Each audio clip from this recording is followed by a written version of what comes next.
আহ, দর্শক, মোহনা ডিজিটালে আপনাদেরকে স্বাগতম। এই মুহূর্তে আমি রয়েছি ঢাকা রিচা মহাসড়কের যে জাহাঙ্গীরনগরের অর্থাৎ মূল ফটকের সামনে।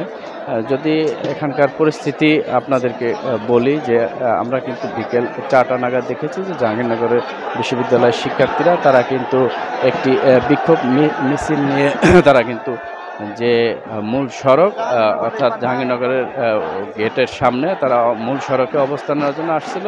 এই মুহূর্তে কিন্তু আমরা দেখতে পেয়েছি যে পুলিশের একটি পুলিশ বাহিনী তারা কিন্তু যে মূল সড়কে যাতে ছাত্রছাত্রীরা না আসতে পারে সেজন্য একটু বাধা প্রদানের চেষ্টা করলে ছাত্ররা কিন্তু সেটি উপেক্ষা করে মহাসড়কে এসে অবস্থান নেয়।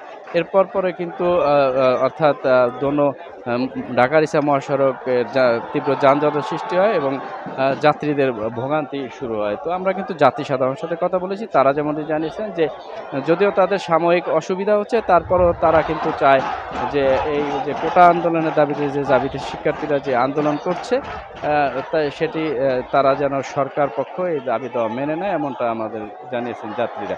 আরেকটি বিষয় আমরা এখন কথা বলবো এখানে যে কোটা আন্দোলনের একজন শিক্ষার্থী, তার সাথে আমরা একটু কথা বলবো। তো আসলে আপনাকে দেখলাম যে আপনি এই কোটা আন্দোলনের যে আন্দোলন হচ্ছে এটার সাথে আপনি সম্পৃক্ত রয়েছেন। তো কি হয়েছিল আসলে, আর আপনারা কিসের দাবিতে এখানে আছেন এখনো মহাসড়কে?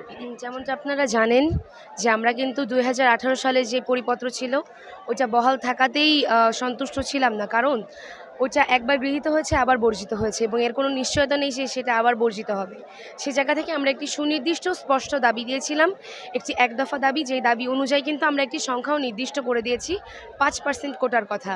সেটাকে যখন গোনায় না এনে আদালত একটি রায় দিয়ে দেয় তার প্রেক্ষিতেই কিন্তু আমরা আরও ক্ষুব্ধ হয়ে যাই। রাজপথে আমাদের যেই চলমান কর্মসূচি ছিল তা আরও বেগবান হয়ে যায়।